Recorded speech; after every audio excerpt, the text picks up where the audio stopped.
پیارا سا چینل اپنا ازہری چینل کو ابھی سبسکرائب کریں اور بیل آئیکن دبانا نہ بھولیں۔ لك الحمد يا الله والصلاة والسلام عليك يا رسول الله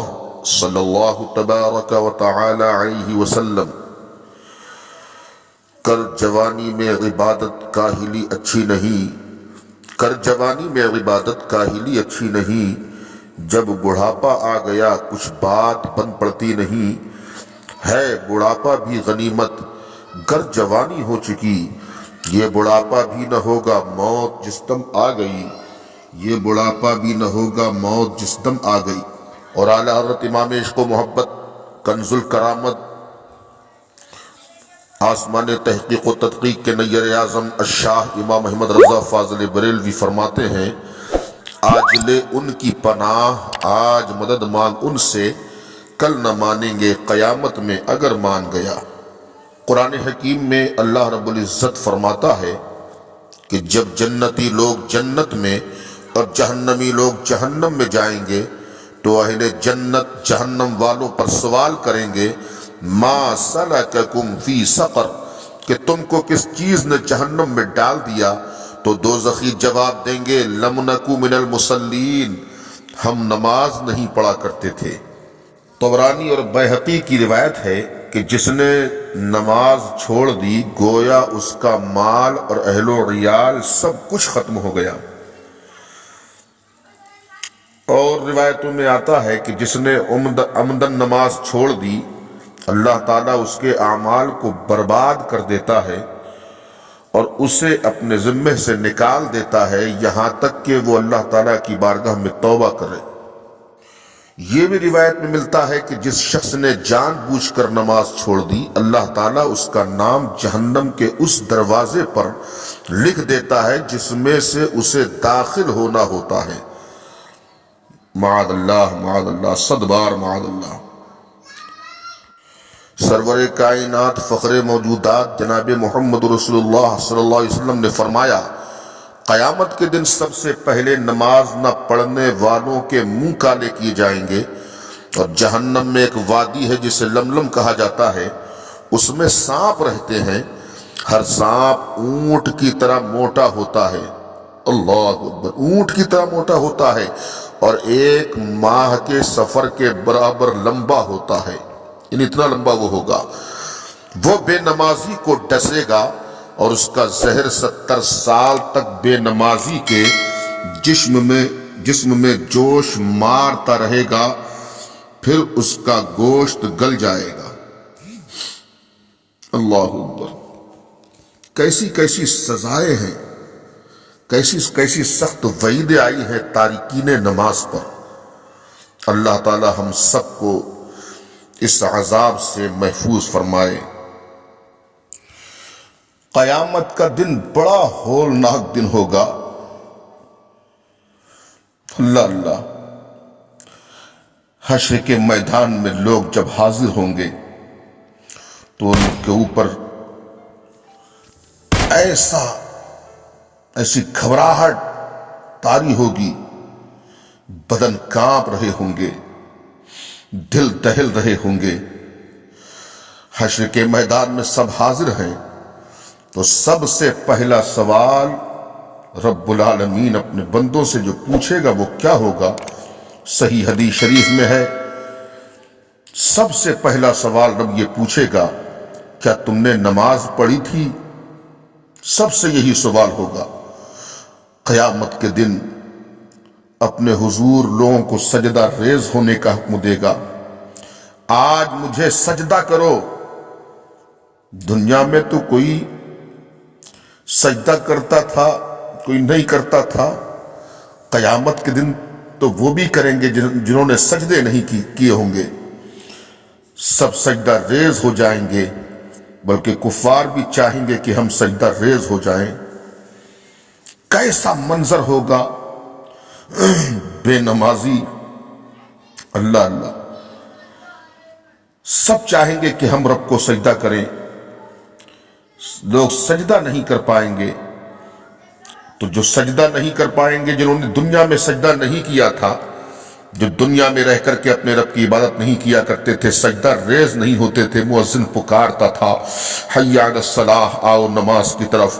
حی علی الفلاح، آؤ کامیابی کی طرف، لوگ غفلت میں وقت گزار دیا کرتے تھے، نماز نہیں پڑھتے تھے، اس کی آواز پر لبیک نہیں کہتے تھے، وہ سجدہ نہیں کر پائیں گے، بڑی رسوائی ہوگی۔ میں اس کو کیسے بیان کروں؟ اللہ کے حضور جنہوں نے دنیا میں سجدہ نہیں کیا تھا وہ سجدہ نہیں کر پائیں گے۔ اللہ انہیں اس صف میں کھڑا کر دے گا جس صف میں فرعون ہوگا، نمرود اور قارون اور حامان ابی ابن خلف کھڑا ہوگا، دشمنان خدا کی صف میں بے نمازیوں کو کھڑا کیا جائے گا۔ میں آپ سے پوچھنا چاہتا ہوں، کیا آپ اور ہم یہ گوارا کریں گے کہ حشر کے میدان میں دین کے دشمنوں فرعون، نمرود، حامان، ابی ابن خلف، ان جیسوں کے ساتھ ہم کھڑے ہوں قیامت کے دن؟ ہم ہرگز یہ برداشت نہیں کر سکتے کہ کل قیامت کے دن دشمنوں کے ساتھ میں ہمیں کھڑا کر دیا جائے۔ کہ ہماری مائیں بہنیں یہ گوارا کریں گی کہ رسول اللہ کی راہوں میں کانٹے بچھانے والی ام جمیل کے ساتھ ہماری مائیں بہنیں کل قیامت کے دن ام جمیل کے ساتھ کھڑے ہوں؟ یقیناً وہ گوارا نہیں کریں گی کہ ہم ام جمیل کے ساتھ قیامت کے دن کھڑے ہوں۔ ان کے پاس کھڑا ہونا ہی قیامت پر قیامت ہے، عذاب پر عذاب ہے، رسوائی پر رسوائی ہے۔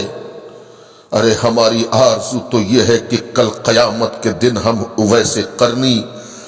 بلال حبشی، جناب ابو ہریرہ، ابو بکر و عمر و فاروق و عثمان غنی، حضرت امام حسن، حضرت امام حسین، حضرت امام اعظم، بڑے پیر حضور غوث اعظم، امام احمد رضا فاضل بریلوی، حضرت خواجہ غریب نواز، شاہ جی محمد شیر میاں، حضور تاج الشریعہ جیسی شخصیتوں کی صف میں کھڑے ہوں، اور ہمیں نصیب ہو جائے ان پیاروں کے ساتھ میں کھڑا ہونا۔ اور اگر والی کائنات حضور سید المرسلین صلی اللہ علیہ وسلم کے قدموں میں ہمارا کھڑا ہونا میسر ہو جائے تو ہمارے لیے تو بہت خوش قسمتی کی بات ہے۔ جب آپ یہ برداشت نہیں کر سکتے کہ کل قیامت کے دن بے نمازی حامان، قارون، فرعون، شداد، ابی ابن خلف، ابو لہب،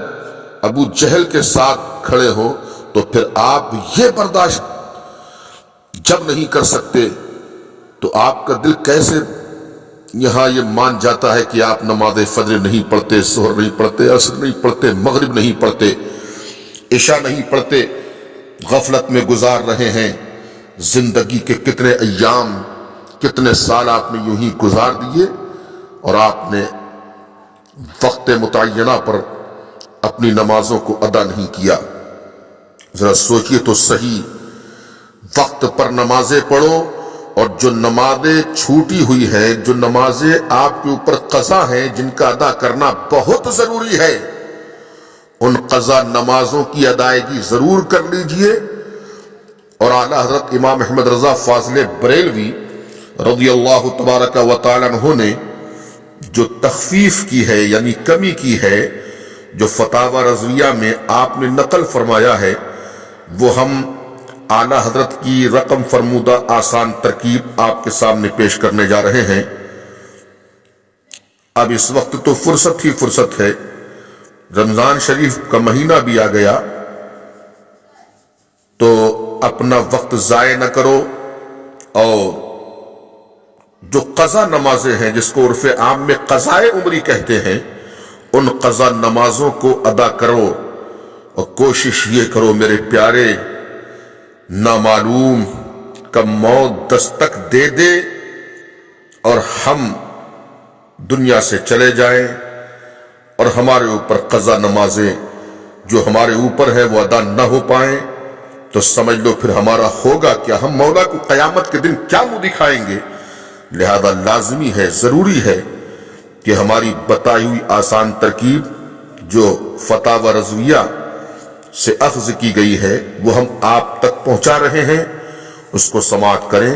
اور اپنی قضائے عمری کو ادا کرنے کی جلد از جلد کوشش کر لیں۔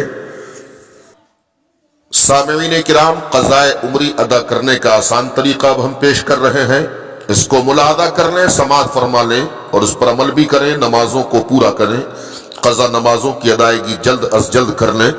ہر مسلمان پر، خواہ مرد ہو یا عورت، بالغ ہوتی ہی نماز پڑھنا فرض قطعی ہے، یہ ذہن میں رکھیں آپ، چاہے مرد ہو یا عورت، جب وہ بالغ ہوئے تو نماز پڑھنا فرض قطعی ہے۔ اگر کوئی شخص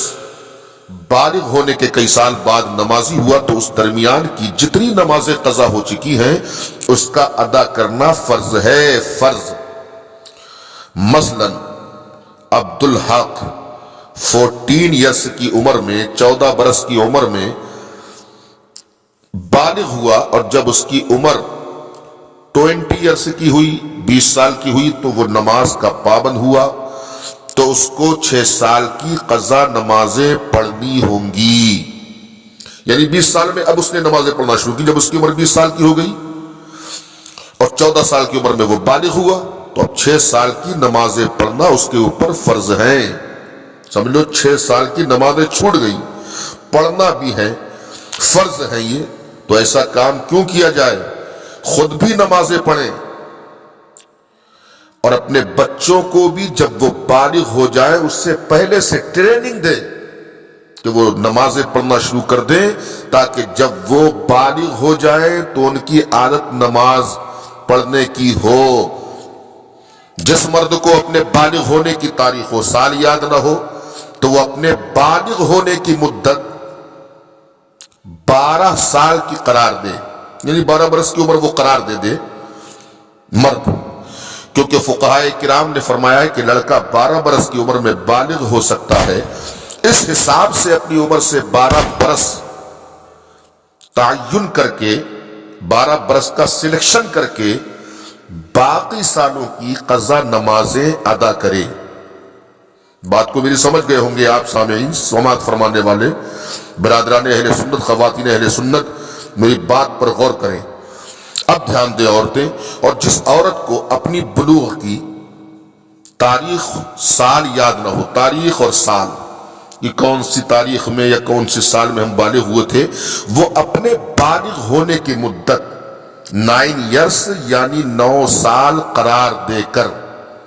اور یاد رکھیں، دھیان دیں، اور ساتھ ہی ہر ماہ سے ایام حیض کے دن اور نفاس کے دن بھی کم کر لے کہ ان دنوں کی نمازوں کی قضا عورتوں پر لازم نہیں۔ سوچئے، اب اتنی نمازیں تو ویسے ہی کم ہو جائیں گی، اب اپنی قضا نمازوں کا حساب لگا لیں اور انہیں ادا کریں۔ تو یہ سماعت فرمانے کے بعد دھیان دیں، ہر وہ آدمی،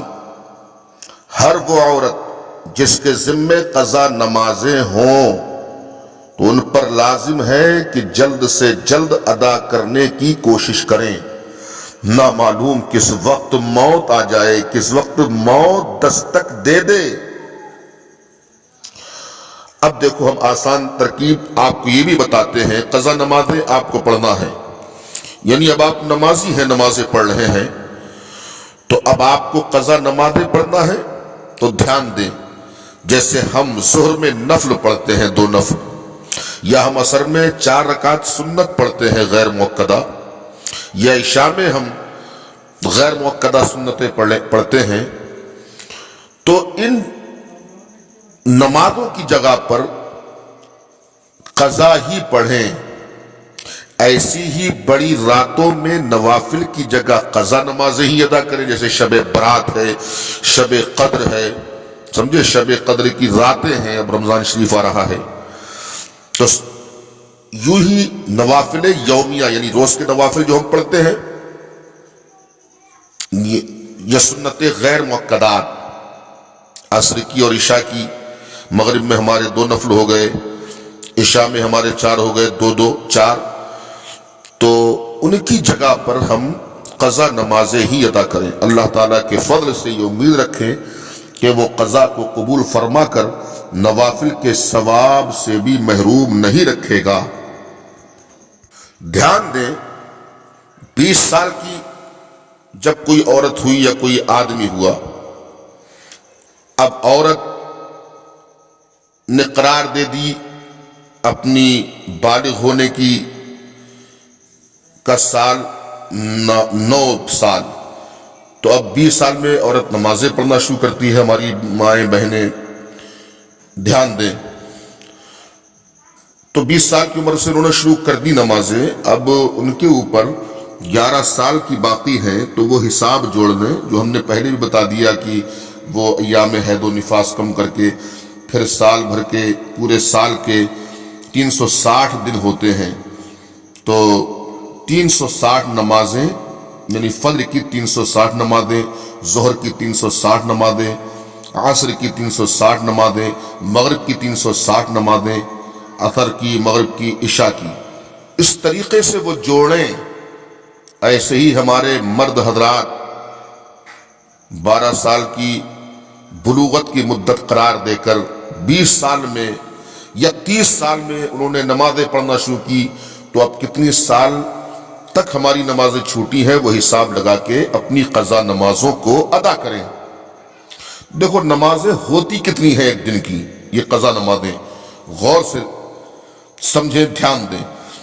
یعنی فجر کے فرض کی 2 رکعت نماز، ظہر کی 4 رکعت فرض، عصر کی 4 رکعت فرض، مغرب کی 3 رکعت فرض، عشاء کی 4 رکعت فرض، اور وتر کی 3 رکعت واجب۔ یہ ہوئی، یہ کل نماز، کل رکعتیں ہوئیں 20۔ اچھا، ان نمازوں کو سوائے طلوع و غروب اور دوپہر، وہی زوال کے وقت، کہ ان اوقات ممنوعہ میں ادا نہ کرے، باقی وہ ہر وقت ادا کر سکتا ہے۔ اور آسان اس کو ہم کر دیں، اختیار ہے کہ پہلے فجر کی سب نمازیں ادا کر سکتا ہے، یعنی اس نے جوڑ لی کہ میرے اوپر 10 سال کی باقی ہے، کہ 20 سال کی، کہ 18 سال کی، کہ 15 سال کی، سب نمازوں کا حساب لگائے وہ، تو یوں بھی ادا کر سکتا ہے کہ پہلے وہ ظہر فجر کی سب نمازیں ادا کر لے، یعنی نمازیں ادا کرتا جائے، پہلے وہی پڑھتا رہے، وہی پڑھتا رہے، جب اس کی چھوٹی ہوئی نمازیں فجر کی پوری ہو جائیں تو پھر وہ ظہر کی نمازیں پڑھنا شروع کر دے، سمجھے، جلدی جلدی ادا کرنے کی کوشش کرے۔ جب اس کی ظہر کی پوری ہو جائے حساب لگانے کے اعتبار سے، پھر عصر کی، پھر مغرب کی، پھر عشاء کی، یا سبھی نمازیں ساتھ ساتھ ادا کرتا جائے، یہ بھی طریقہ ہے۔ اور ان کا حساب لگائے کہ اندازے میں کچھ باقی نہ رہ جائے، زیادہ ہو جائے تو کوئی حرج نہیں، ساری قضا نمازیں بقدر طاقت آہستہ آہستہ جلد ادا کر لے، کاہلی نہ کرے۔ جب فرض ذمہ باقی رہتا ہے، کوئی نفل نماز قبول نہیں کی جاتی، یعنی نوافل کی مقبولیت ادائے فرائض پر موقوف رہتی ہے۔ دھیان دیں۔ اب یہ بھی ذہن میں سوال آپ کے آ رہا ہوگا کہ اب ہم ان قضا نمازوں کی ادائیگی کے لیے جب کھڑے ہوں تو نیت کیسے کریں؟ تو اس کا طریقہ یہ ہے، مثلا فجر کی نیت یوں کریں کہ میں نے سب میں پہلی فجر پڑھنے کی نیت کی جو مجھ سے قضا ہوئی، اللہ تعالیٰ کے لیے منہ میرا کعبہ شریف کی طرف، اللہ اکبر، اس طریقے سے نیت کرنا ہے۔ اسی طریقے سے ظہر، عصر، مغرب، عشاء اور وتر کی نیت کرے۔ جن لوگوں کے ذمہ قضا نمازیں بہت زیادہ ہوں، اس کے لیے میرے امام سیدی سرکار اعلیٰ حضرت امام عشق و محبت امام احمد رضا فاضل بریلوی نے تخفیف کی 4 صورتیں ارشاد فرمائی ہیں تاکہ وہ آسانی کے ساتھ اپنی قضا نمازیں ادا کر سکے۔ ذہن میں یہ سوال پیدا ہو سکتا ہے کہ اتنی نمازیں، دعائے قنوت پڑھنا ہے، سمجھے، صورتیں پڑھنا ہے، اور اتنا وقت اس میں لگے گا، تو اعلیٰ حضرت نے 4 صورتیں ارشاد فرمائی ہیں، کمی فرمائی آپ نے کہ اس طریقے سے وہ کم کرے تاکہ وہ آسانی کے ساتھ اپنی قضا نمازیں ادا کر سکے۔ بہت دھیان دینے کی ضرورت ہے۔ اپنی نمازوں کو ادا کریں اور اس بار شرعی سے اپنے کو جلد سے جلد سبکدوش کر لیں کہ پتہ نہیں کہ ہم کس وقت لقمہ اجل بن جائیں۔ پہلی ترکیب سماعت فرمائیں، پہلی سورت غور سے سننا، غور سے دھیان دیجئے۔ پہلی سورت فرض کی تیسری اور چوتھی رکعت میں الحمد شریف کی جگہ صرف سبحان اللہ 3 مرتبہ کہہ کر رکوع میں چلے جائیں۔ دھیان دیں، فرض کی تیسری اور چوتھی رکعت میں دو تو آپ کو پڑھنا ہی ہے بھری ہوئی، الحمد شریف کی جگہ فقط سبحان اللہ 3 مرتبہ کہہ کر رکوع میں چلے جائیں، مگر اس بات کا خیال رکھنا بہت ضروری ہے کہ سیدھے کھڑے ہو کر سبحان اللہ شروع کر دیں اور سبحان اللہ پورا کھڑے کھڑے کہہ کر رکوع کے لیے سر جھکائے، پورا کہنے تک۔ یہ تخفیف صرف فرض کی جو فرض نماز تیسری اور چوتھی رکعت کے لیے ہے۔ وتر کی 3 رکعتوں میں الحمد شریف اور سورت دونوں پڑھی جائے۔ یہ پہلی صورت ہم نے بیان کی۔ دوسری صورت یہ ہے تسبیحات کو رکوع و سجود میں صرف ایک بار سبحان ربی العظیم سبحان ربی الاعلیٰ کہیں، مگر یہ ہمیشہ ہر طرح کی نماز میں نہیں۔ یاد رکھنا چاہیے کہ آدمی رکوع میں پورا پہنچ جائے، اس وقت سبحان کا سین شروع کرے اور جب عظیم کا میم ختم کرے اس وقت رکوع سے سر اٹھائے۔ بات سمجھیں، اسی طرح جب سجدوں میں پورا پہنچے اس وقت تسبیح شروع کریں اور جب پوری تسبیح ختم کر لیں تو سجدے سے سر اٹھائیں۔ بہت سے لوگ جو رکوع اور سجدے میں آتے جاتے یہ تسبیح پڑھتے ہیں، بہت غلطی کرتے ہیں یہ کہ جب ٹھیک سے رکوع میں پہنچ جائیں تب وہ رکوع کی تسبیح شروع کریں، سبحان اللہ پڑھ لیں کھڑے ہو کے تب وہ جائے، یہ نہیں کہ جاتے وقت پڑھ رہے ہیں۔ تیسری ترکیب یہ کہ نماز فجر میں التحیات اور یوں ہی ظہر، عصر، مغرب، عشاء اور وتر میں پچھلی التحیات کے بعد درود شریف اور دعائے معصورہ کی جگہ دھیان دیں۔ تیسری ترکیب جو ہے سورت جو اعلیٰ حضرت نے بیان فرمائی کہ نماز فجر میں التحیات اور یوں ہی ظہر، عصر، مغرب، عشاء اور وتر میں پچھلی التحیات کے بعد درود شریف اور دعائے معصورہ کی جگہ صرف یہ درود شریف اللہم صلی علی محمد و آلہ پڑھ کر سلام پھیر دیں۔ دھیان رکھیں یہ قضا نمازوں کی بات چل رہی ہے، ہاں قضا نمازوں میں اس طریقے سے کرنا ہے۔ چوتھی صورت یہ ہے کہ وتر نماز کی تیسری رکعت میں دعائے قنوت کی جگہ 3 بار یا 1 بار رب اغفر لی کہے۔ یہ آسان ترکیب، یہ صورتیں ہم نے آپ تک پہنچا دی۔ اللہ رب العزت عمل کرنے کی توفیق رفیق نصیب فرمائے۔ یاد رکھیں قضائے عمری کے شب قدر یا آخر جمعہ رمضان میں جماعت سے پڑھتے ہیں اور یہ سمجھتے ہیں کہ عمر بھر کی قضائیں اسی نماز سے ادا ہو گئیں، یہ بہت غلط طریقہ ہے، یہ باطل محض ہے۔ بار شریعت میں بھی یہ مسئلہ لکھا ہے کہ قضائے عمری کو جو لوگ شب قدر یا آخر جمعہ رمضان میں پڑھ لیتے ہیں کہتے ہیں اب ہم سے پوری ہو گئی صاحب، زندگی بھر کی قضا نمازیں اسی سے پورے ہو گئی، یہ باطل محض ہے۔ ایسا نہ کریں بلکہ جو ترکیب ہم نے بتائی ہے اس پر عمل کریں۔ اللہ رب العزت ہم سب کو پکا سچا نمازی بنائے اور ہماری ماؤں بہنوں کی، ہمارے بھائیوں کی جو نمازیں ان کے اوپر جو باقی ہیں مولا ان کو پورا کرنے کی توفیق رفیق نصیب فرمائے۔ استغفر اللہ ربی من کل ذنب واتوب الیہ واللہ اعلم ورسولہ عز وجل صلی اللہ ہم تبارک سے و جڑنے تعالی۔ کے لیے ہمارا پیارا سا چینل اپنا ازہری چینل کو ابھی سبسکرائب کریں اور بیل آئیکن دبانا نہ بھولیں۔